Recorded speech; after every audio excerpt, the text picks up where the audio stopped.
Rasulullah sebut, man qara'a ayatul kursi duburu kulli salah. Duburi kulli salah. Siapa-siapa yang membiasakan baca ayat kursi setelah mana selesai sembahyang.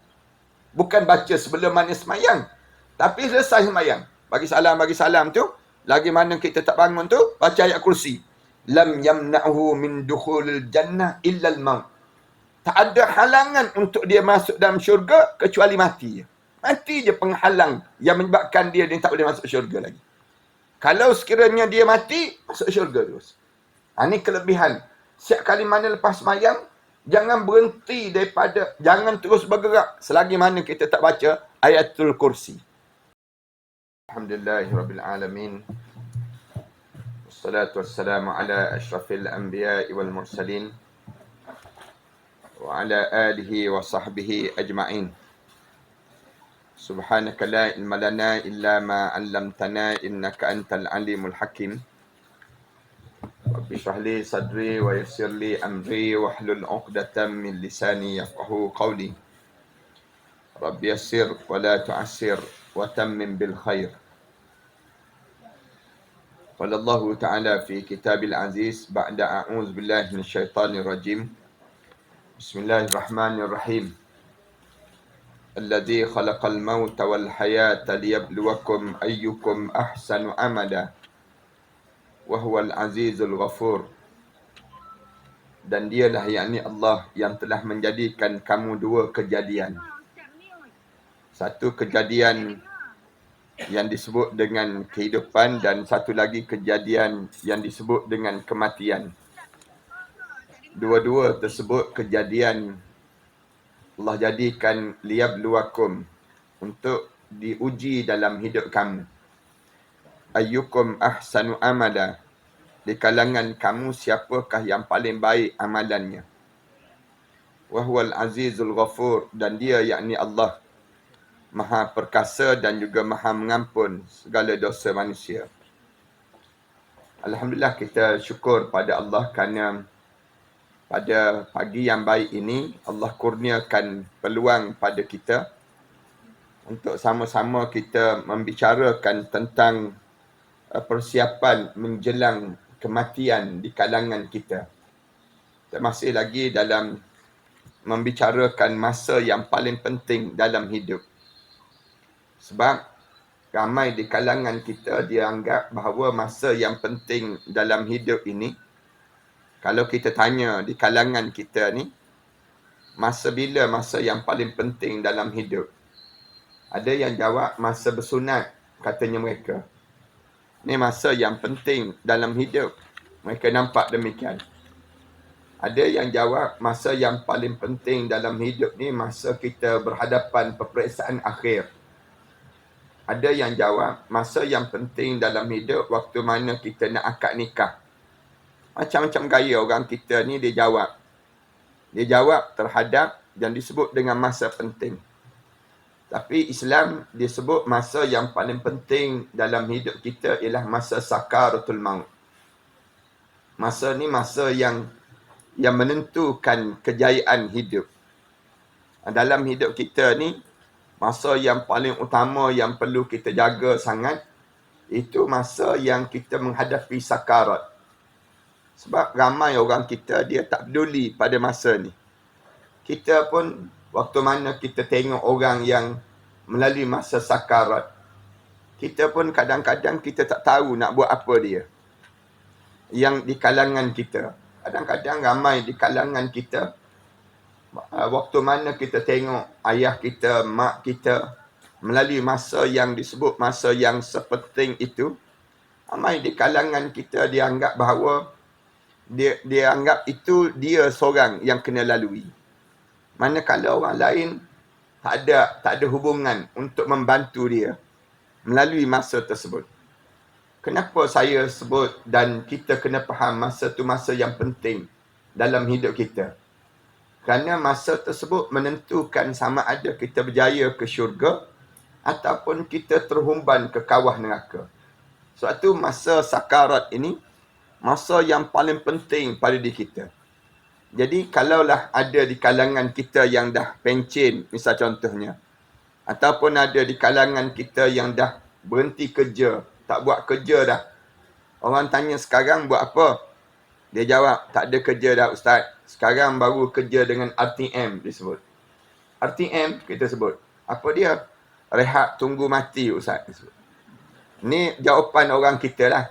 Dia kata sekarang ni sedang rehat je, nak tunggu mati je dalam hidup dia. Kita kata tak boleh demikian. Sebenarnya masa ni masa yang kita kena mula fokus terhadap satu perkara yang penting pada diri kita. Fokus terhadap apa dia? Yang disebut dengan saat kematian kita. Saat kematian kita ni kena jadi perhatian pada setiap di kalangan kita. Kita kena ambil berat sangat. Kenapa dia? Kenapa kita kena ambil berat? Kerana masa kematian ni dia ada dua je. Sama ada kita mati dalam keadaan husnul khatimah ataupun kita dimatikan dalam keadaan su'ul khatimah. Mati dalam keadaan baik ataupun dimatikan dalam keadaan buruk. Ni yang perlu kita pahami dalam kehidupan kita. Mati dalam keadaan baik maksudnya kita mati husnul khatimah. Istilah yang diajar oleh Rasulullah supaya kita sentiasa baca doa. Allahumma khtin ajalana bihusnil khatimah. Wala takhtin alaina ya Allah bisu'il khatimah. Ni Rasulullah ajar demikian. Ya Allah, tolong matikanlah aku dalam keadaan husnul khatimah. Ya Allah, jangan kamu matikan aku dalam keadaan su'ul khatimah. Ni doa yang Rasulullah pesan supaya setiap umat dia baca doa ni. Jangan malas untuk nak baca doa yang sebegini. Kenapa? Kerana mati husnul khatimah ni menyebabkan kita dapat ganjaran yang matlamat dalam hidup kita yang disebut dengan syurga Allah. Mati dalam keadaan su'ul khatimah dapat juga balasan. Balasan apa dia? Neraka Allah. Ni bahaya pada kita. Bila lepas pada kita mati, Rasulullah sallallahu alaihi wasallam sebut rumah yang pertama yang sebenar kita akan lalui. Awwalu manazil. Rasulullah sebut al-qabru awwalu manazil. Kubur di antara rumah yang pertama yang kamu akan lalui nanti. Rumah yang kita ada atas dunia sekarang ni rumah yang sementara. Rumah yang sekejap je kita ada. Tapi lepas pada ni kita tinggal dah rumah kita. Besar macam mana pun, cantik macam mana pun, ataupun hias macam mana pun, kita kena terpaksa tinggal. Tak ada lagi lah orang yang mati setakat ni dibawa dengan anak-anak kunci rumah masuk dalam kubur. Tak ada lagi lah orang yang mati setakat ni bawa dengan geran-geran tanah masuk dalam kubur. Bila kita mati, kita bawa amalan. Yang ni yang jelas, yang diajar oleh Rasulullah sallallahu alaihi wasallam. Bila kita mati je, putus. Iza mata ibnu Adam, inqata'a amaluhu illa salasah. Rasulullah sebut, bila kita mati je, putus amalan-amalan kita. Ada dah. Yang majlis ilmu ni pun tak ada dah pada diri kita. Kemudian apa dia lagi? Yang disebut dengan amalan kita sembahyang dah terhenti dah. Amalan yang kita pergi buat umrah tak boleh dah. Semua putus dah. Kecuali 3 perkara yang masih lagi hidup. Rasulullah sebut ni. Ya apa dia? Waladin salih yad'uhu lah. Anak yang salih yang mendoakan kamu. Amalan ni sampai tak sampai? Sampai. Tok guru kita dah ajar dah sebentar tadi. Sampai peringkat baca doa atas kubur. Kemudian pergi ziarah kubur. Di antara amalan-amalan yang berpanjangan sampai kepada orang dah meninggal dunia. Yang kedua Rasulullah sebut sadaqatin jariyah. Sedekah yang terus mengalir. Sedekah yang terus sampai. Pahala ni sampai pada orang yang telah meninggal dunia. Sedekah yang jariah ni apa dia? Kita hidup atas dunia ni, belum sempat kita mati, kita dah wakaf dah berapa buah rumah. Misal contohnya. Kita dah ada dah untuk bahagian masjid. Kemudian masjid ni hidup. Rumah ni terus orang guna. Manfaat untuk perkara-perkara yang baik. Kemudian kita sedekah apa dia? Kipas. Misal contohnya. Kita sedekah sejadah. Kita sedekah kapet. Kita sedekah air. Kita buat macam-macam gaya. Gali perigi. Kemudian benda tu terus hidup. Ini sedekah jariyah. Sedekah yang terus mengalir. Yang ketiga Rasulullah sebut al-ilmu yantafi'u bih. Ilmu yang bau manfaat pada orang lain.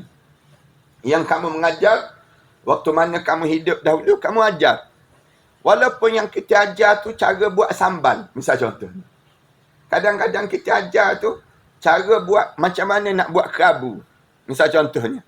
Nak buat satu benda yang kita ajar tu nampak kecil tapi dia berpanjangan. Al-ilmu yantafi'u bih. Ilmu yang bawa manfaat. Sekecil-kecil benda yang kita ajar. Man dalla ala syai'in. Rasulullah sebut, siapa-siapa yang menunjuk satu perkara yang baik, maka Allah akan bagi pahala pada dia dan pada ilmu yang dia ajar pada orang sebut, orang tu panjang. Selagi mana panjang tu, segitulah pahala tu berpanjangan ilmu untuk diri kita. Jangan sampai ilmu tu mati. Tu jadi demikian. Para hadirin, dalam perbincangan kita sebut waktu tu amalan itu di antara perkara yang kita kena faham, amalan-amalan.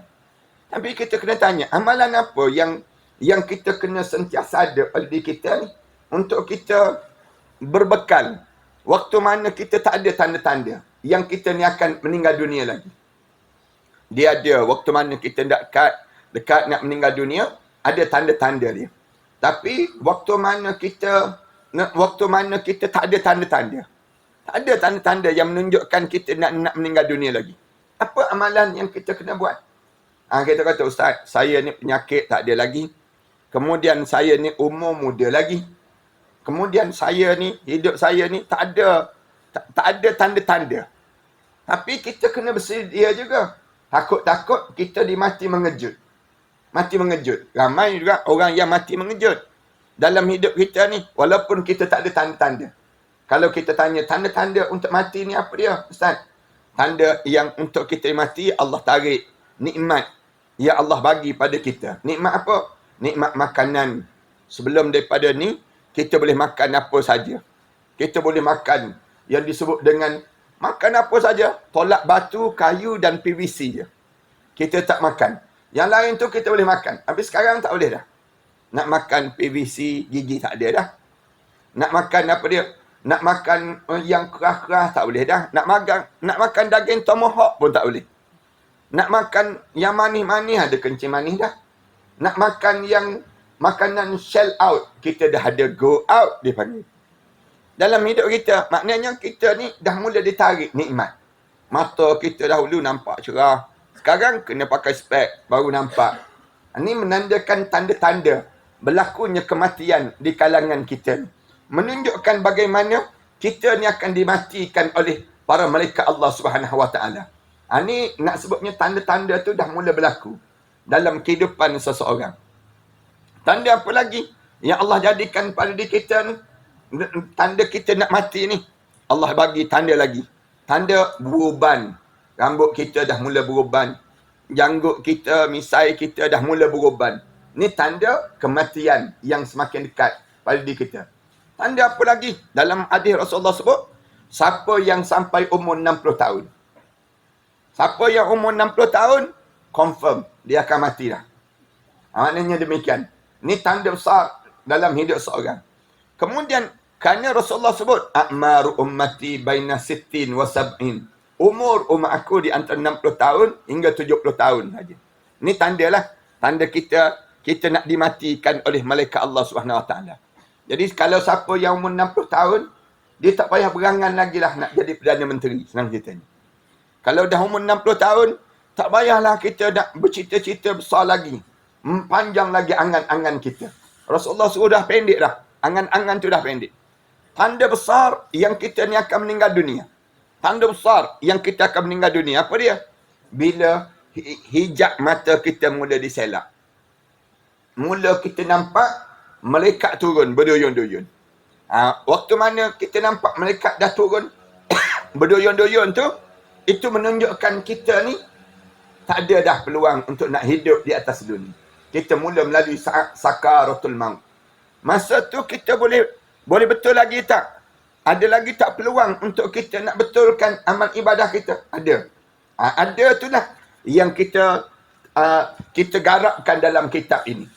InsyaAllah. Yang amalan bila kita dah nampak tanda kematian tu berlaku.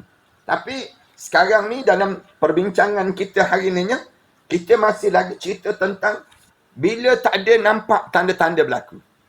Tak nampak lagi tanda-tanda berlaku. Amalan apa yang kita kena buat? Ada lebih kurang, saya gariskan lebih kurang berapa belas? 17 amalan yang perlu kita lakukan. Yang pertama, kita diajar supaya memperbanyakkan membaca Al-Quran Karim. Itu yang kita catat lah sebelum daripada ni. Banyakkan baca Al-Quran. Yang kedua, memperbanyakkan membaca surah Zahrawain. Zahrawain. Ni dalam hidup kita. Ni saya sebut balik ni. Nampak gaya macam tak ingat dah yang kita belajar dahulu. Jadi, saya sebut balik di antara amalan yang perlu kita buat waktu mana kita hidup ni. Zahrawain ni apa dia? 2 surah yang Rasulullah sallallahu alaihi wasallam sentiasa pesan dalam hidup kita, jangan tinggal 2 surah ni. Zahrawain. Surah apa dia? Surah Al-Baqarah dan surah Al-Imran. Ini surah yang mesti kita sentiasa hidup dengan 2 surah ni. Kerana dua-dua ni ka'annahuma firqan min tayris sawaf. Rasulullah sebut. Kerana 2 surah ni di akhirat nanti macam satu gerombolan burung. Burung yang banyak di atas kepala kami. Yang meneduhi kami. Waktu mana di akhirat nanti. Ataupun tuhajjani an ashabihima. Yang akan menjadi penghujah pada dua surah ni. Akan menjadi penolong pada kamu. Waktu mana kamu di padang mahsyar. Dalam kubur. Di padang mahsyar. Untuk melayakkan kamu ke dalam syurga Allah. Yang ketiga. Saya ulang balik. Melazimi dalam hidup kita berselawat ke atas Nabi Muhammad sallallahu alaihi wasallam. Mulut kita ni jangan berhenti selawat. Kenapa kita selawat? Saya pernah sebut, kerana kita membiasakan selawat ni untuk memperkenalkan diri kita kepada Nabi Muhammad sallallahu alaihi wasallam. Penting dalam hidup kita ni untuk kita sentiasa berselawat. Bila kita berselawat, Rasulullah kenal kita. Kalau kita tak berselawat, Rasulullah tak kenal kita. Kita nak suruh dikenali di sisi Allah, banyakkan zikir, baca Quran tadi. Ni Allah kenal kita. Tapi kalau sekiranya kita nak suruh Rasulullah bagi syafaat pada kita di akhirat nanti, kita boleh tumpang dengan Rasulullah selawat. Setiap kali mana kita selawat, ada malaikat. Bila kita sebut Allahumma salli ala Muhammad wa ala ali Muhammad, datang malaikat bawa selawat kita ni, terus bawa pada Rasulullah. Ya Rasulullah, ni selawat di kalangan umat kami yang nama sekian-sekian untuk diri kami. Selawat ni menjadi besar. Satu-satu cara, satu amalan yang dibuat bukan kita je. Bahkan dibuat sama oleh Allah dan juga para malaikat Allah. Ini selawat. Allah, bila dia suruh kita semayang, dia tak sebut dia turut semayang. Allah, bila dia suruh kita keluarkan zakat, dia tak sebut dia turut keluarkan zakat. Tapi bila Allah suruh kita berselawat, Allah sebut, innallaha wa malaikatahu yusalluna 'alan nabi. Ya ayyuhallazina amanu sallu 'alaihi wa sallimu taslima. Allah, para malaikat sentiasa berselawat ke atas Nabi kami. Wahai orang beriman pada Allah, selawatlah kamu sebanyak mungkin pada Nabi Muhammad sallallahu alaihi wasallam. 3. Yang keempat, membiasakan kita membaca surah Al-Mulk setiap hari. Membiasakan diri kita membaca surah Al-Mulk. Tabarakalladzi biyadihil mulk wa huwa ala kulli syai'in qadir. Ulang dan ulang. Dalam hidup kita ni, untuk kitanya jadikan surah Al-Mulk ni jadi rutin harian, makanan harian pada diri kita. Kemudian yang kelima, kita melazimi membaca ayat kursi setelah mana selesai solat 5 waktu.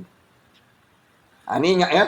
Selepas mana kita solat 5 waktu, lepas semayang, jangan terus bangun. Kecuali baca dulu ayat kursi. Allahu la ilaha illa huwal hayyul qayyum. La ta'khudhuhu sinatun wa la naum. Lahu ma fis samawati wa ma fil ard. Man zal ladzi yashfa'u indahu illa bi'iznih. Ya'lamu ma baina aydihim wa ma khalfahum. ولا يحيطون بشيء من علمه إلا بما شاء وسع كرسيه السماوات والأرض ولا يؤوده حفظهما وهو العلي العظيم. Baca ayat kursi ni. Kenapa? Rasulullah sebut, man qara'a ayatul kursi duburi kulli salah. Duburi kulli salah. Siapa-siapa yang membiasakan baca ayat kursi setelah mana selesai sembahyang. Bukan baca sebelum mana sembahyang, tapi selesai sembahyang. Bagi salam tu, lagi mana kita tak bangun tu, baca ayat kursi. Lam yamna'hu min dukhulil jannah illa al-maut. Tak ada halangan untuk dia masuk dalam syurga kecuali mati je. Mati je penghalang yang menyebabkan dia tak boleh masuk syurga lagi. Kalau sekiranya dia mati, masuk syurga terus. Ini kelebihan. Setiap kali mana lepas sembahyang, jangan berhenti daripada, jangan terus bergerak selagi mana kita tak baca ayatul kursi. Besar nilai. Ini ingat ya. Ini dah sebut dah sebelum daripada ni, tapi tak ingat. Hari ni baru diingatkan balik. Jadi kita, ni sifat manusia. Sifat manusia ni, dia sentiasa lupa. Kita sebut sikit, boleh dengar lah. Tapi nak suruh kekal ingatan tu payah pada diri kita. Jadi oleh demikian, sentiasa kita diajar supaya dengar tazkirah, dengar nasihat, dengar sentiasa majlis ilmu. Dengan tujuan apa dia? Bila kita dengar balik, oh, itu rupa-rupanya kelebihannya. Lama ni kita tak rasa pun ada kelebihan. Rupa-rupanya Allah bagi kelebihan. Bagi siapa? Bagi orang yang sentiasa dalam hidup dia lepas pada solat, dia akan baca ayatul kursi. Tak ada sebab untuk dia tak masuk dalam syurga. Rasulullah kata, kecuali dia mati. Mati je penyebab dia, penghalang dia untuk dia masuk dalam syurga Allah. Lepas sembahyang je, mulai hari ni, yang orang yang mana-mana yang belajar ni, kena ingat pada diri kita. Aku tak akan lepaskan. Lepas sembahyang, aku akan baca ayat kursi. Aku akan baca ayat kursi. Bila dah selesai baca ayat kursi, maknanya confirm kita ni boleh masuk syurga Allah. Kecuali yang tak boleh masuk lagi ni, punca kita tak mati je lagi. Rasulullah sallallahu alaihi wasallam sebut demikian. Kalau kita dah mati, barulah kita akan berjumpa balik yang disebut dengan nikmat syurga Allah Subhanahu wa taala. Yang keenam, dalam hidup kita nya memperbanyakkan membaca Sayyidul Istighfar. Ingat balik tu, Sayyidul Istighfar. Sayyidul Istighfar ni Rasulullah sallallahu alaihi wasallam sebut, Allahumma anta rabbi, la ilaha illa anta, khalaqtani wa ana abduka, wa ana ala ahdika, wa wa'dika, mastata'tu, a'udzubika, min syarri ma sana'tu, abu'u laka, binikmatika alayya, wa abu'u bidhambi, faghfirli, fa innahu la yaghfiru dhunuba illa anta. Ingat ya? Cuba kita baca ramai-ramai. Cuba baca ramai-ramai. Yang belajar ni pun sama juga. Cuba ikut. Saya baca, semua jemaah-jemaah ikut. Yang saya baca ni. Allahumma anta rabbi. La ilaha illa anta. Khalaqtani. Wa ana abduka. Wa ana ala ahdika. Wa wa'dika. Mastata'tu. A'udzubika. Min syarri ma sana'tu. Abu'u laka. Binikmatika. Alayya. Wa abu'u bidhambi. Faghfirli. Fa innahu la yaghfiru dhunub illa anta. Ni doanya. Ni Sayyidul Istighfar. Rasulullah kata, siapa yang sebut kalimah ni tadi, kalimah yang kita baca tadi, mungkinan dalam keadaan keyakinan yang kuat dalam jiwa kita. Yakin sungguh. Kita sebut tadi, betul-betul kita penuh dengan keyakinan. Biha famata min yaumihi. Kemudian hari ni, sebelum maghrib ni kita mati. Hari ni kebetulannya, nama kita dicatat, nama orang yang akan dimatikan oleh malaikat Allah. Belum maghrib hari ni, mati kita. Rasulullah sebut, qabla ayyumsi, sebelum masuk maghrib. Belum masuk maghrib tu, mati kita. Bahawa min ahlul jannah. Dia dijamin ahli syurga Allah SWT. Sekali je sebut. Bukannya banyak kali pun. Kita sebut tadi tu kita yakin sungguh. Kita pun, kebetulan hari ni kita berjalan, buat kerja. Kita teruskan kehidupan kita hari ni lepas pada kita belajar tadi. Kemudian kita mati. Mati hari ni, masuk kubur, terus ke dalam syurga Allah SWT. Allah ampun dah dosa-dosa yang kita lakukan sebelum daripada ni. Bersih hidup kita ni daripada kesilapan yang pernah kita lakukan dalam hidup kita sebelum daripada ni. Kita ni di kalangan ahli syurga Allah. Waman qalaha minal lail. Siapa-siapa yang dia baca kalimah Sayyidul Istighfar tadi pada waktu malam, lepas maghrib, dia pun baca. Allahumma anta rabbi, la ilaha illa anta, khalaqtani wa ana abduka wa ana ala ahdika wa wa'dika, mastata'tu, a'udzubika min syarri ma sana'tu, abu'u laka bi ni'matika alayya wa abu'u bi dhanbi, faghfirli, fa innahu la yaghfiru dhunuba illa anta. Dia baca tu, wa huwa muqinun biha. Dalam keadaan dia yakin sungguh dengan yang disebut tadi. Ini kalimah Sayyidul Istighfar dia panggil. Mungkin biha famata qabla an yusbih. Kemudian dia meninggal dunia sebelum mandi subuh.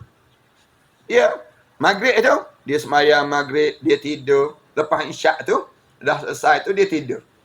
Dia tidur dah, dia baca dah kalimah demikian. Kemudian sebelum subuh datang malaikat maut. Malam tu datang malaikat maut. Pukul 2 pagi malaikat maut kejut.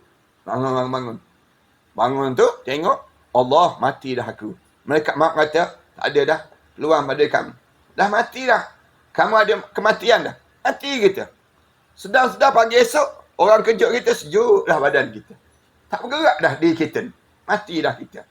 Lepas subuh, orang mandi-mandikan jenazah kita, orang selesaikan solat jenazah kita, usung jenazah kita. Masuk dalam kubur, ahli syurga dah. Di kalangan kita. Ni kenapa? Tadi dia sempat sebut Sayyidul Istighfar. Dia kelebihan yang besar dalam hidup kita.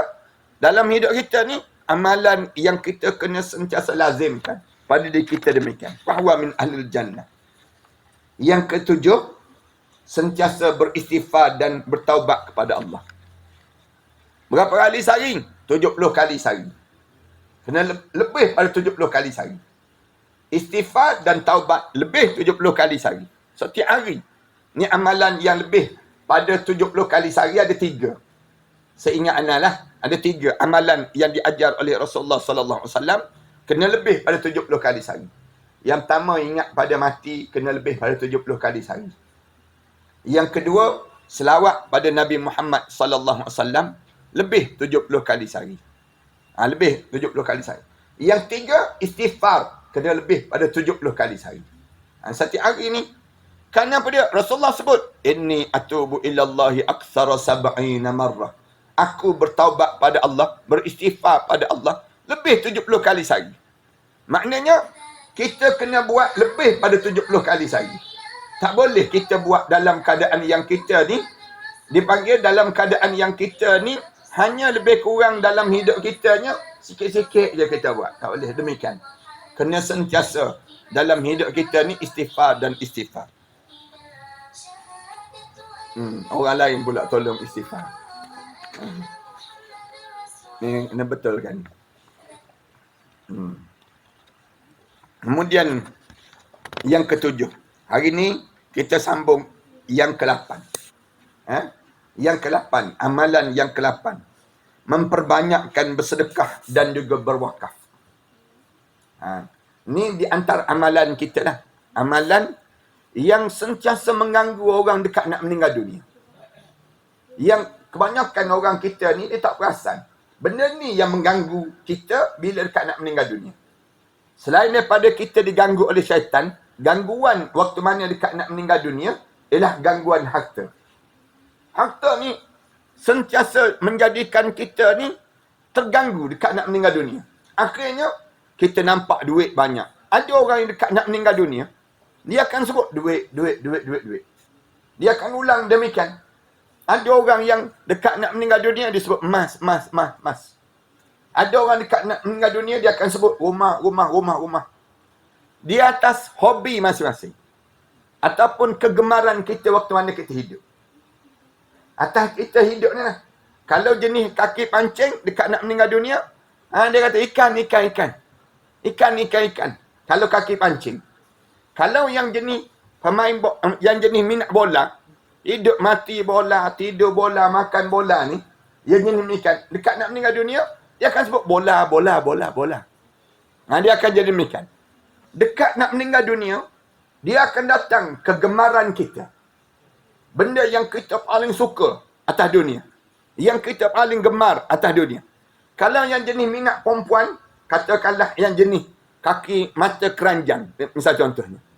Dia minat perempuan. Pantang dia tengok. Perempuan cantik je, memang berbulu mata dia. Yang jenis demikian. Dia akan dekat nak meninggal dunia, dia akan sebut perempuan, perempuan, perempuan. Dia akan bilang nama orang tu, orang ni, yang dia pernah kacau di atas dunia ni. Kalau yang jenis hidup dia, jenis dia kira orang lelaki, orang perempuan yang jenis minat lelaki. Kerja dia duk bilang nama lelaki tu. Dekat nak meninggal dunia, dia akan sebut nama lelaki tu. Lelaki tu dia akan ulang, dia sebut. Kenapa dia? Kerana ikatan hati dia tu terlampau rapat, sehingga kan benda tu yang mengganggu dekat dengan kematian dia. Tengok atas hobi masing-masing. Yang jenis hobi menjahit, misal contohnya. Ni akan dekat nak meninggal dunia, bunyi mesin. Bunyi mesin menjahit. Itu dekat nak meninggal dunia. Dia akan jadi gangguan dalam hidup dia. Yang jenis suka buat kuih. Kuih ya. Dia akan dekat nak meninggal dunia, tangan dia tu buat karipak, misal contoh. Dekat nak meninggal dunia. Ni kesan daripada apa dia? Hidup dia terlampau hidup dengan yang tu. Yang jenis goreng pisang, misal contoh. Dia jenis hidup dengan, dekat nak meninggal dunia, nampak pisang yang terapung-apung dalam kuali. Dia mula nampak benda-benda yang dia minat atas dunia ni, terbawa-bawa dekat nak meninggal dunia. Lalu Islam ajar apa dia? Apa yang kamu suka, yang kamu nak sangat dalam hidup kamu berinfak di jalan Allah. Lan tanalul birra hatta tunfiqu mimma tuhibbun. Allah sebut demikian. Kamu tidak dianggap satu ganjaran yang tertinggi dalam hidup kamu, kecuali kamu infak dengan apa yang paling kamu sayang dalam hidup kamu. Lan tanalul birra hatta tunfiqu mimma tuhibbun. Kamu dianggap dapat ganjaran yang terbaik dalam hidup kamu bila kamu bagi perkara tersebut ke jalan Allah. Kamu gunakan yang kamu sayang. Orang yang sayang pada kereta kan, tiap-tiap hari basuh kereta, lap kereta. Belum dia tidur, dia simuk dulu kereta. Kereta simuk, tuan tak simuk. Nah, waktu mana? Kemudian bila dengar azan, dengar hujan je, berdebar dia. Baru je basuh kereta. Bila dekat nak meninggal dunia, dia nampak kereta dia. Nampak kereta dia tu datang. Kerana sayang sangat. Ada orang sayang kereta tu, sampai dia cium kereta dia. Bunyi, cuk, dia cium. Nak sebutnya sayang sungguh. Yang jenis minat dengan kereta kan. Dia modify kereta dia tu. Besar Asus kereta tu. Sampai kepala pun boleh masuk dalam Asus tu. Bila dekat nak meninggal dunia, Asus tu datang. Asus tu, Allah tunjuk Asus. Ni yang kamu paling sayang. Kamu duk usah tiap-tiap hari. Kamu gila dia tiap-tiap hari. Kamu tekan press bunyi vum vum bunyi. Kamu suka dengan demikian. Dekat nak meninggal dunia, bunyi vum vum dia. Gangguan itu datang. Islam dia nak suruh supaya kita jangan terganggu dengan yang ni. Ambil yang tu sedekah. Sedekah dan infak. Kenapa? Supaya yang ni ada di akhirat. Yang kita sayang ni ada di akhirat. Tu cara demikian. Waktu mana kita wakaf, waktu mana kita bersedekah, bukan artinya kita bagi tu dihilang. Islam dia ajar, bila kamu bagi, sebenarnya kamu bagi balik pada diri kamu. Ini cara dalam hidup kita. Jangan kita nampak macam kita hadir majlis ilmu begini. Kita masuk duit dalam tabung. Misal contohnya. Kita letakkan dalam tabungan. Tabungan yang disediakan pada diri kita. Jangan kita tengok tabung tu, habislah duit aku. Habislah harta aku. Jangan. Sebenarnya, bila kita masuk duit dalam tabungan tersebut, sebenarnya kita kata, Alhamdulillah, aku telah menabung untuk akhirat. Untuk diri aku juga. Ini kelebihan dalam Islam. Islam dia ajar demikian. Kita ni tak elok dengar kuliah macam ni, lalu tabung derma. Kebetulan dalam poket kita ada 2 keping. Sekeping RM50, sekeping lagi RM1. Agak-agak mana yang masuk? Biasa yang RM1 itu dah masuk. Yang RM1 itu masuk. Patutnya masuk semua dengan poket-poket baju tu masuk. Patutnya demikian. Nak sebutnya gambaran, geram sangat kita. Nak gambarkan betapa kita menyayangi dunia sehingga kita terlupa akhirat. Barang-barang kita kan, orang kita disimpan sampai buruk. Kadang-kadang makanan dalam peti tu sampai expired. Kita menjadi demikian. Kadang-kadang kita ni sampai peringkat kedekutnya, sayangnya terhadap dunia, kita rela tak bagi pada orang. Rela kita campak dalam tong sampah. Sampai buruk yang disebut dengan makanan dan sebagainya. Punca apa? Punca kita tak nampak nilaian akhirat yang besar.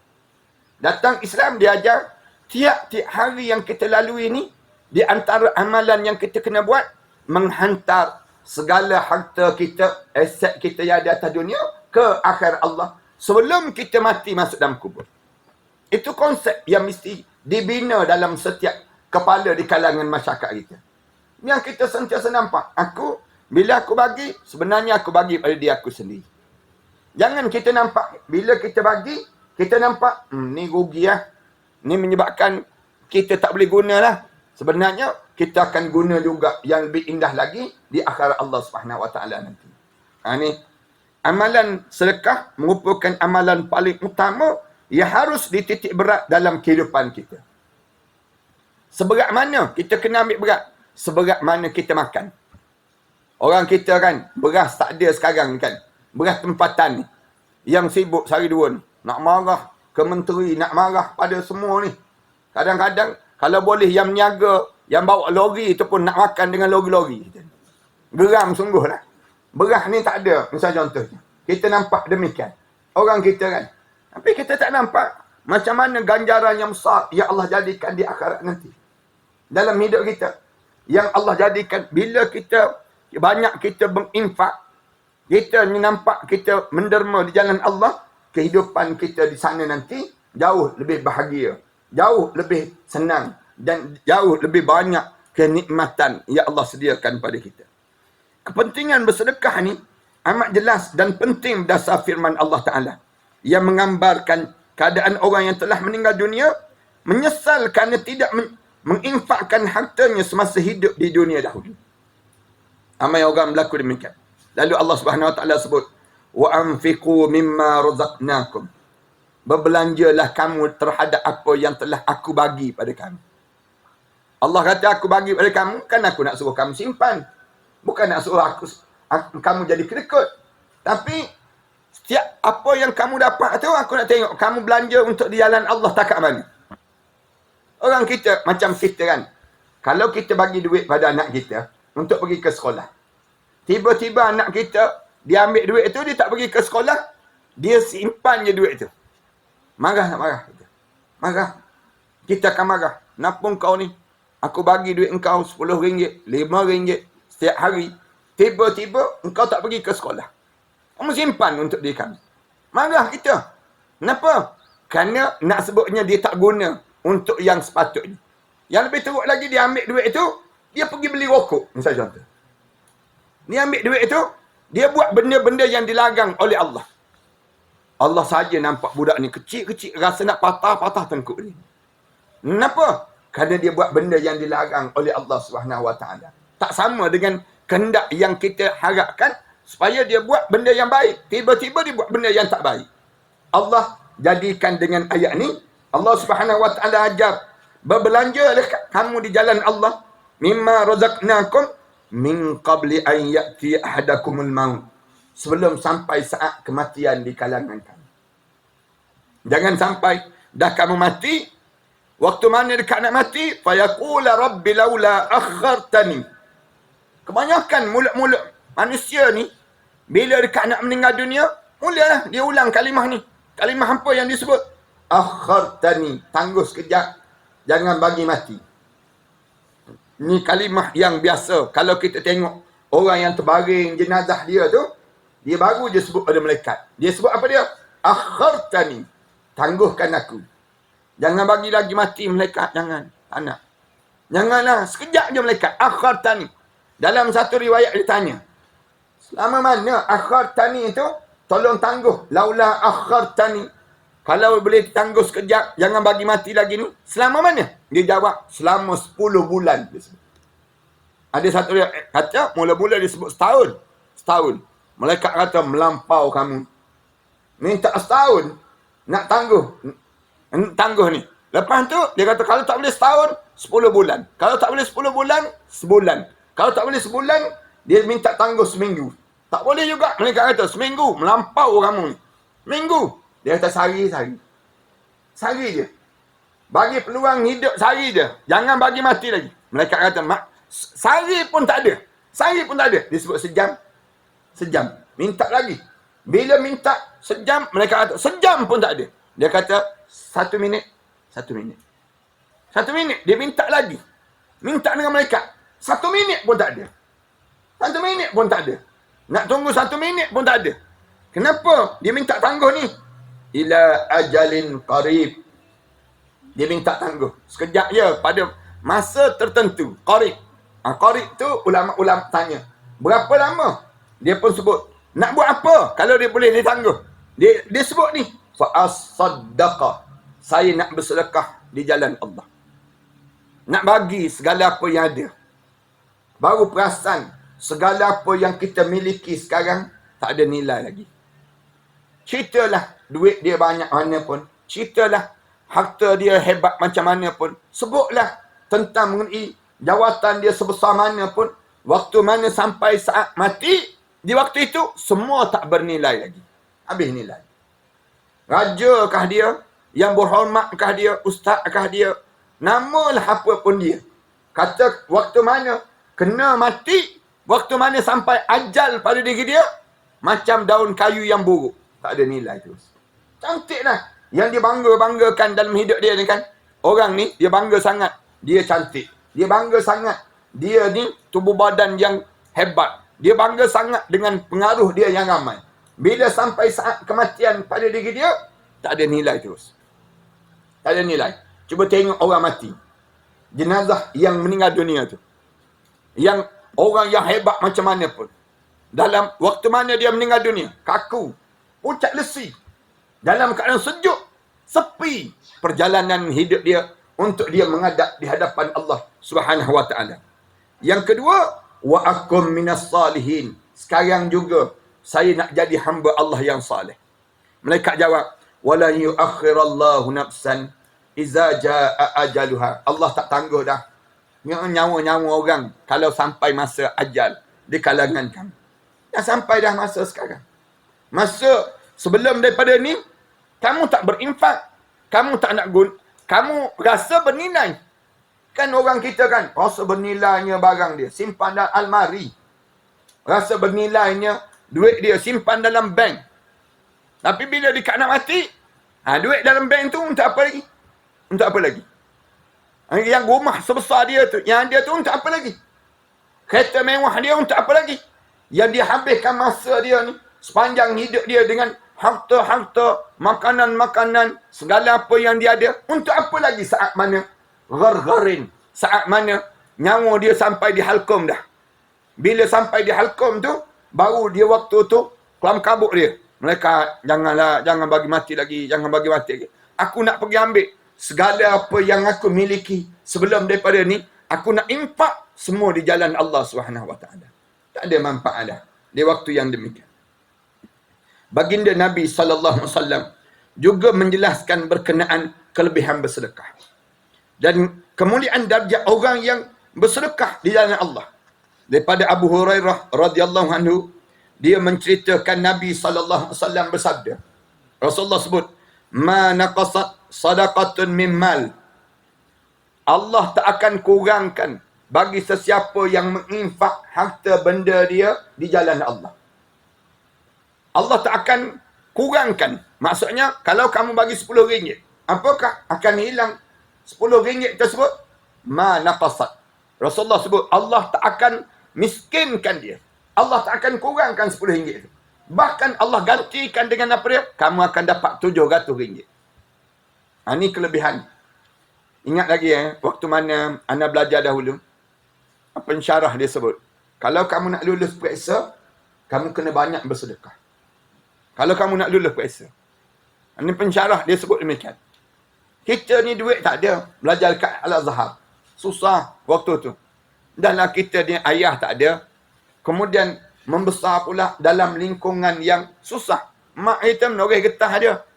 Nak sebutnya susah. Sangat-sangat tersebut. Kemudian ingat tiap-tiap bulan, bukan tiap-tiap bulan, mak boleh hantar duit. Belajar dekat Al-Azhar Mesir. Susah di saat tersebut. Tak boleh nak bayang. Simpan duit tu berkira-kira. Jaga. Nak beli barang ni, memang kita fikir sangat. Setiap kali mana kita nak beli tu, habislah duit ni. Tapi bila pensyarah sebut macam tu, pensyarah kata, kamu, kalau kamu nak lulus periksa, kamu kena banyak bersedekah. Lalu tabung derma hari Jumaat tu, rasa nak menangis. Rasa nak menangis tengok tabung derma tu. Allah, tapi seluk juga poket. Keluarkan, infak juga. Letak juga. Banyak mana yang ada poket, masukkan juga. Ganjaran apa yang Allah bagi? Allah luluskan peperiksaan. Allah balas. Anda ingat lagi ni cerita, jarang anda cerita. Waktu mana anda tengah periksa, anda dengar suara ada malaikat yang baca ayat Al-Quran. Sambung ayat Quran. Waktu tu peperiksaan Al-Quran. Dan dia kena tulis. Dia kena tulis.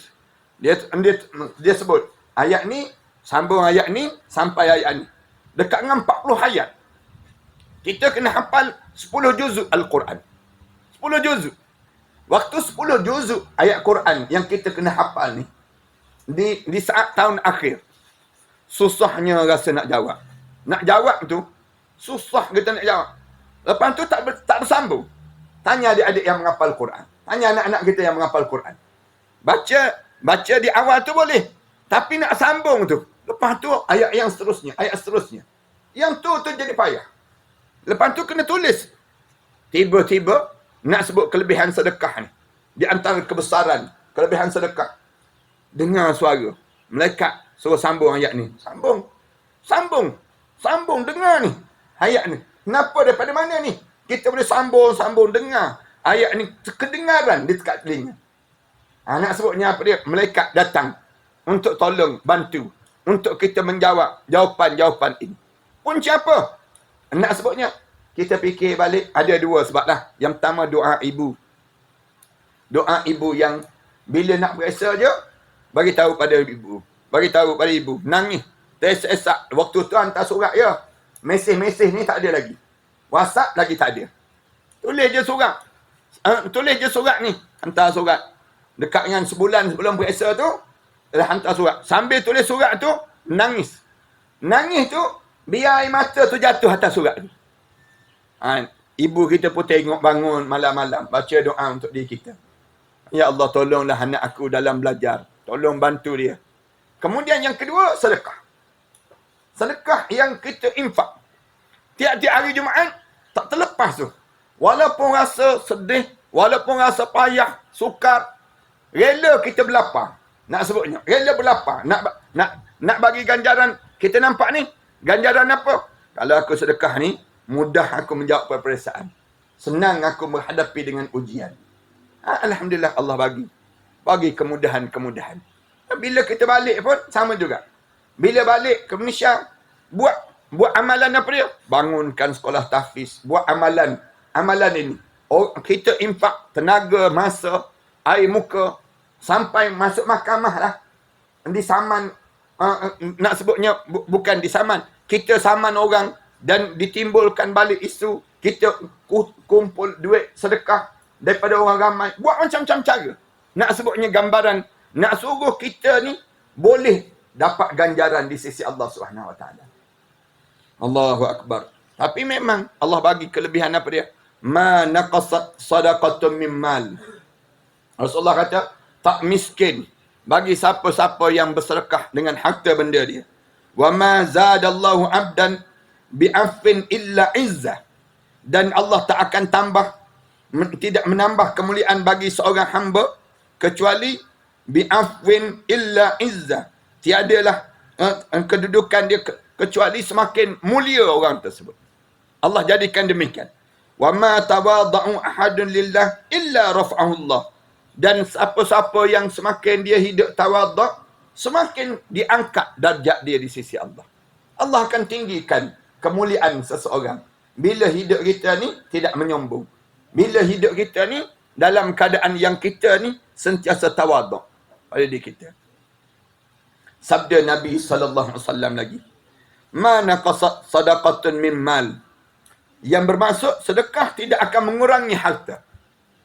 Siapa-siapa yang bersedekah, Allah tak akan kurangkan harta dia. Bahkan Allah akan tambah lagi harta dia. Semakin banyak, semakin banyak. Itu pelik. Gambaran yang Allah jadikan. Dia sedekah ni macam umpama matai. Matai yang semakin kita gali ke dalam, semakin banyak keluar. Semakin banyak keluar. Ini kelebihan demikian. Yang Allah jadikan pada orang yang banyak berinfak di jalan Allah. Sebelum kita mati ni, bagi. Sehingga kan saat kita mati, tak ada apa lagi yang kita tinggal untuk atas dunia. Ni tak, bila kita mati, ada lagi orang kata, dia tinggal apa? Oh banyak dia tinggal. Kita ni mewah ni, dia mati. Nasib baik dia mati juga. Kalau dia tak mati, kita tak dapat harta dia ni. Ni siapa yang sebut demikian? Di kalangan orang yang dapat harta ni. Harta, ramai mana orang yang kita, dia cari-cari untuk orang lain. Dia tak cari untuk diri dia.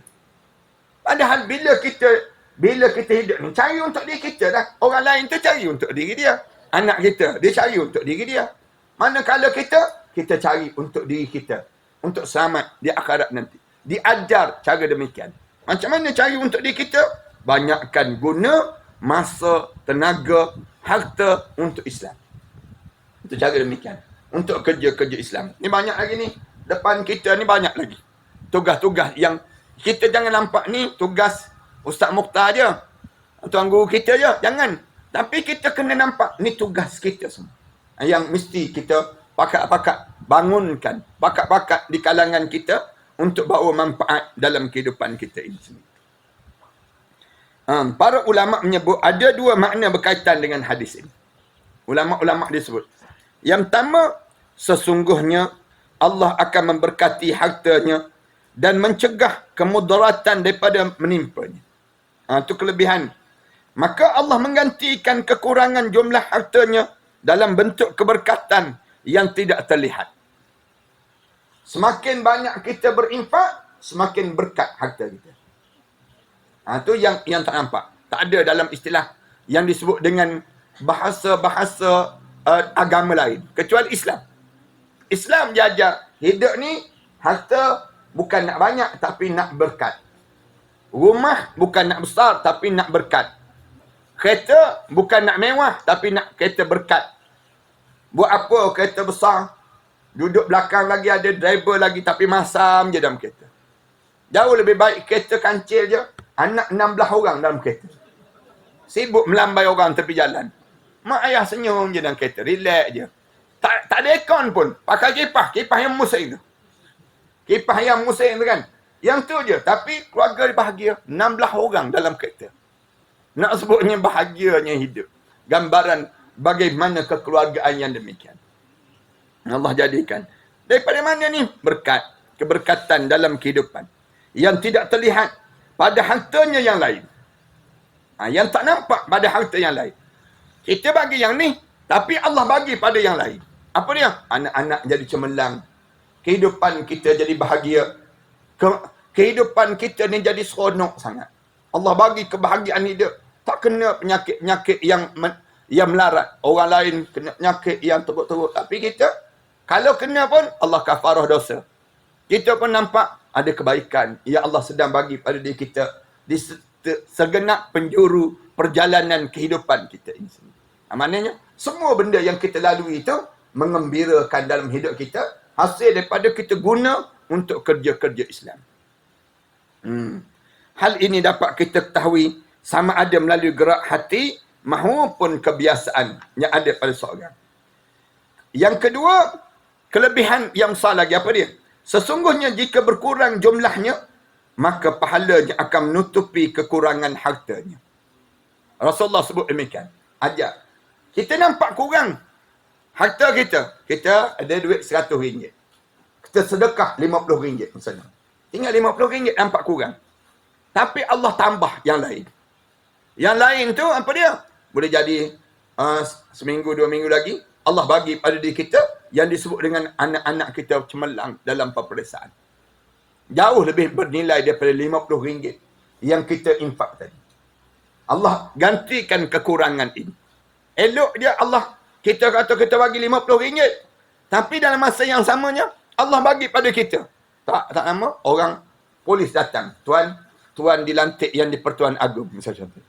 Kejut kita. Jadi agung, kita sebut. Tak terfikir kita demikian. Dalam hidup kita, manalah tahu dalam hidup kita. Orang perempuan datang surat, jadi permaisuri agung, misalnya contoh. Allahu Akbar. Tiba-tiba perubahan dalam hidup. Maknanya, kita tak jangka langsung. Min haitsu la yahtasib. Yang kamu tak jangka-jangka dalam hidup kamu. Kemudian, hartanya dan ditambah baginya pahala yang berlipat kali ganda. Yang ke-9, amalan yang ke-9.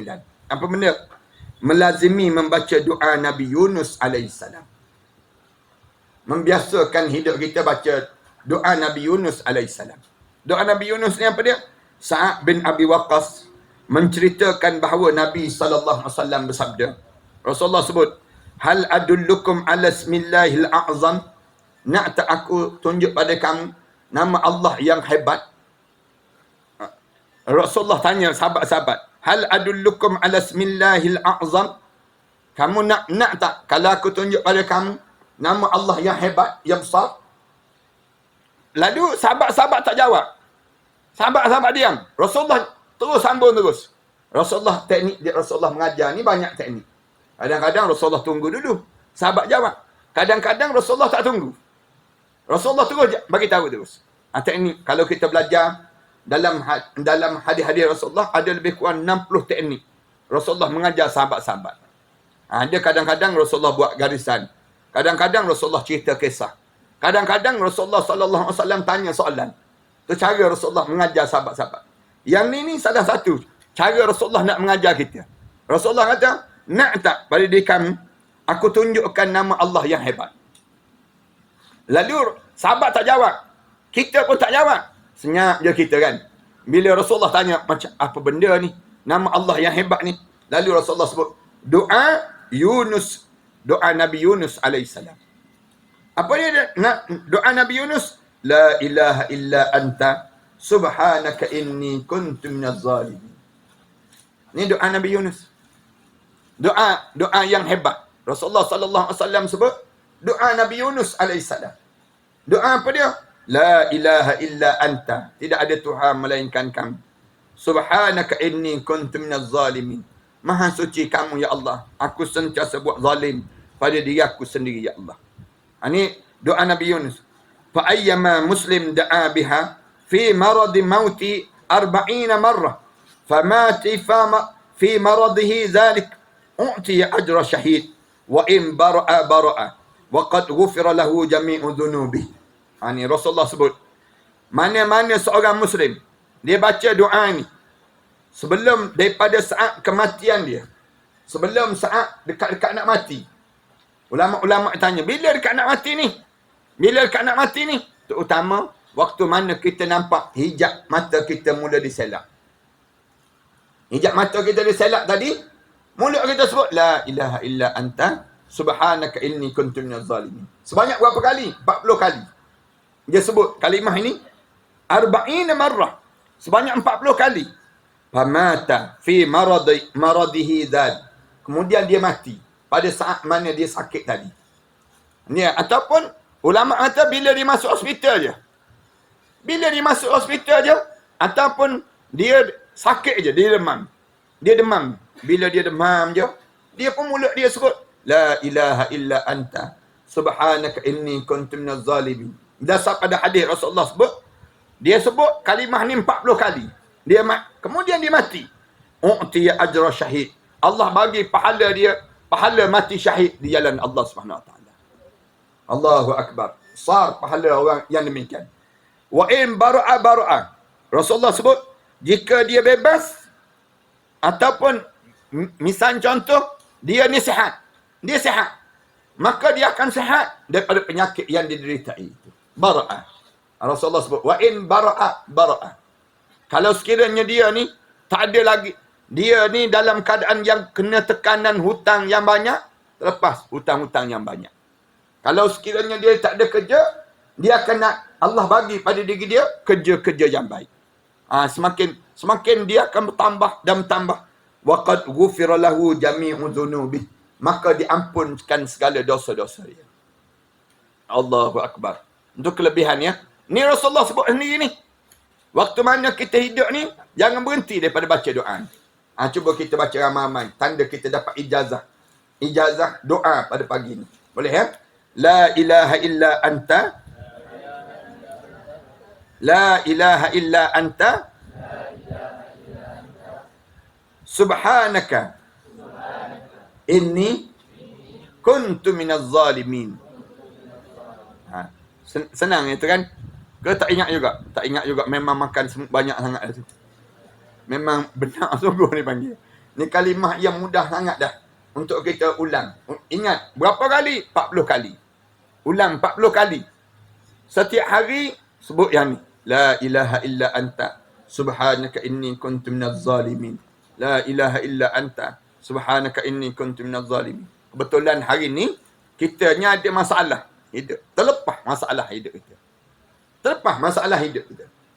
Ni nak sebutnya, Ana rasa sangatlah ni. Anak perempuan Ana yang sulung tu, Allah bagi pada dia ujian, ada sis dalam perut dia. Dalam rahim dia ni ada sis. Anak perempuan yang sulung. Bila dia doktor cek ada 8 cm. 8 cm ni besar lah. Besar 8 cm. Dan doktor bagi tarikh untuk operation. Ni cerita yang nak kongsi sikit di kalangan jemaah. Doktor nak operation. Dia balik, dia sebut pada anak. Habis dia kata, kakak, ada doktor bagi tahu ada apa dia, ada sis dalam rahim kakak. Dan doktor nak operate, dia sebut demikian. Anak kata gini, kakak jangan berhenti sebut la ilaha illa anta subhanaka inni kuntu minaz zalimin. Sebanyak berapa kali? 40 kali. Setiap hari. Kalau kakak boleh ambil lagi, ambil minyak zaitun. Sapu ke atas. Sapu di atas dekat rahim kakak tu. Dia kata, dan kakak kalau dapat lagi minum minyak zaitun. Dia kata minum dia tak boleh. Dia tak boleh nak minum minyak zaitun. Dia sebut. Tapi dia sapu boleh, dia sebut. Dia pun buat amalan.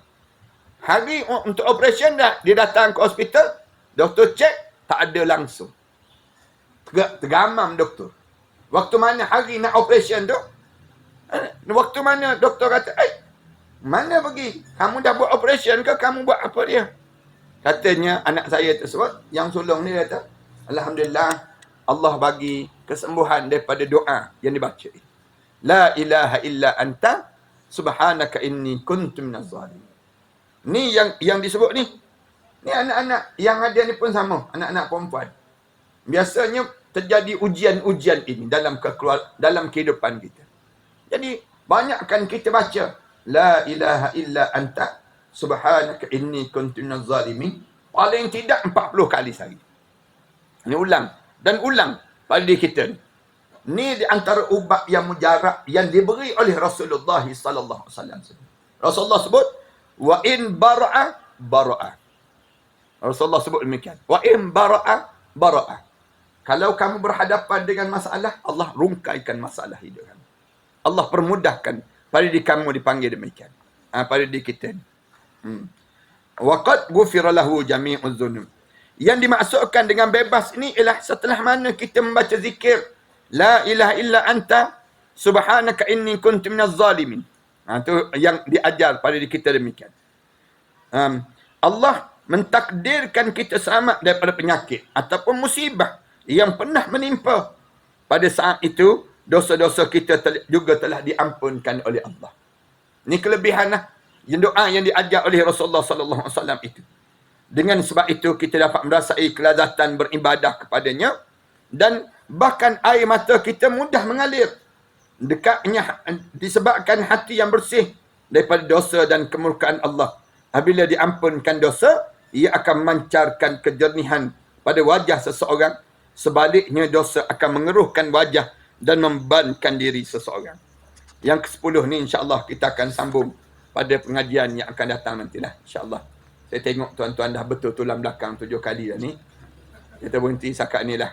Mudah-mudahan apa yang kita pelajari pada hari ini Allah jadikan pada diri kita ni kebaikan yang disebut demikian. Ada jemaah sebut masa nak bersalin saya amalkan doa ini. Doa Nabi Yunus alaihissalam dan mudah untuk dia untuk bersalin ini sendiri. Alhamdulillah.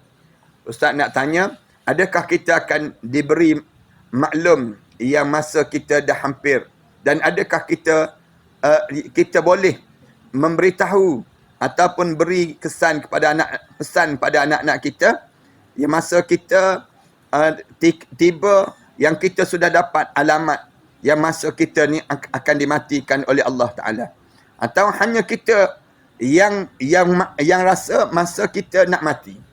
Ni ada jemaah yang tanya soalan demikian. Saya nak sebut begini, kalau kita ada tanda-tanda tu dan kita nampak dah, kita boleh maklum pada keluarga kita. Bagi tahu pada keluarga kita. Kita dekat dah nak meninggal dunia. Nak maklum. Dan itu lebih baik. Dan Rasulullah, dia suruh kita tulis terus wasiat. Tiap-tiap malam, kita nak tidur tersebut, maka kita bolehlah untuk kita je tulis wasiat. Siapkan wasiat. Letak bawah bantal. Letak bawah bantal kita nak tidur. Disunatkan demikian. Belum kita tidur tu, tulis dulu wasiat. Wasiat sebelum tidur. Kemudian, letak bawah bantal. Besok bangun balik. Simpan balik wasiat tu senang kita. Simpan balik wasiat tu. Jangan dedah lagi. Bila kita nak tidur malam esok, ambil pula. Nak sambung pula wasiat tu, tulis balik. Sambung lagi. Ini yang disebut oleh Rasulullah. Rasulullah ajar demikian. Tapi kalau kita nak sembunyikan masa mati kita dah ada dah tanda-tanda. Tapi kita nak sembunyikan masa kematian kita. Rugi lah. Padahal kita dah ada dah tanda-tanda tu. Supaya bila kita bagi tahu pada orang lain tolong ingatkan kita. Nak mati dah dekat tu. Kena bersiap lah. Dan sentiasa diingatkan. Ini sifat orang mukmin. Rasulullah sebut, aksiru hazimul lazzat.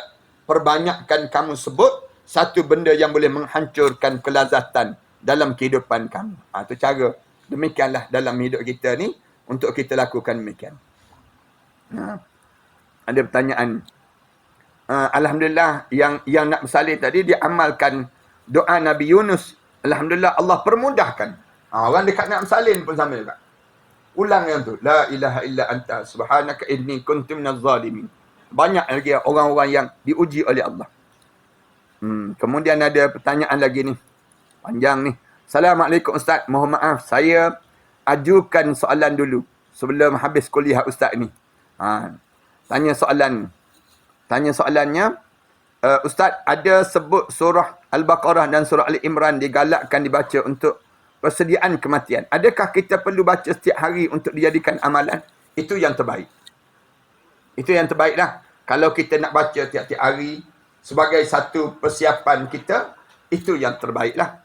Tapi kalau kita tak boleh, jangan lebih pada 3 hari. 3 hari sekali. 3 hari sekali. Itu kita baca. Rasulullah kata, baca surah Al-Baqarah dalam rumah kalian. Mana-mana rumah yang baca surah Al-Baqarah, nescaya syaitan tak akan masuk dalam rumah tersebut. Syaitan tak berani. Ulama tanya, berapa kali kita kena baca surah Al-Baqarah? Sekali untuk 3 hari. Sekali untuk 3 hari. Itu kebanyakan demikian. Surah Al-Mulk digalakkan dijadikan amalan setiap hari. Dibaca selepas isyak. Seandainya kita ada halaqah ataupun ada halangan ataupun keuzuran dan seandainya kita tak dapat dibaca pada malam tersebut, adakah kita masih dianggap mendapat syafaat surah tersebut? Setiap hari baca dulu. Setiap hari baca. Belum nak tidur, kebetulan ada halangan. InsyaAllah kita dapat syafaat surah tersebut. Itu cara demikian. Tapi yang terbaik, baca surah Al-Mulk ini. Yang terbaiknya, sebelum kita tidur, kita baca. Ada setengah-setengah masjid, dia baca surah Al-Mulk ini, lepas sembahyang isyak, dia baca surah Al-Mulk, ramai-ramai. Ada setengah masjid dah, sekarang ni saya tengok, ramai lah, di masjid-masjid. Boleh, tak jangan salah. Itu satu cara untuk mendidik masyarakat kita, baca surah Al-Mulk. Tapi yang terbaik lepas pada baca surah Al-Mulk tu, jangan bercakap lagi. Jangan bercakap, diam. Begitu je balik. Balik ke rumah tu, orang tegur, nak mana tu? Gitu. Kenapa? Kalau kita dah bercakap, dia batal dah bacaan yang kita baca tadi. Kena baca balik. Waktu mana kita nak tidur. Itu cara demikian. Tapi dapat pahala ke baca tadi? Rugi lah. Tak rugi. Dia tetap dapat pahala. Itu kena faham lah. Di kalangan kita demikian. Terima kasih Ustaz. Terima kasih semua. Ada yang puji best Ustaz dapat kuliah. Ikuti kuliah dengan Ustaz. Alhamdulillah. Mudah-mudahan. Ni dalam apa ni? Dalam siaran kita ni. Ataupun ada jemaah-jemaah yang dia turut serta dalam online. Dalam online ni. Mudah-mudahan semua diberkati dan dirahmati di sisi Allah. Dengan apa yang kita belajar pada pagi ni. Untuk dijadikan amalan lah pada diri kita. Ni dalam dunia moden sekarang ni. Ada orang kita ni dia tak boleh nak datang. Jauh. Tapi kita boleh guna online. Pun boleh juga. Jadi kita gunakan, manfaatkan dengan cara demikian. Mudah-mudahan Allah rahmati dan Allah berkati setiap amalan di kalangan kita. A'udzubillahi minasyaitanirrajim. Bismillahirrahmanirrahim.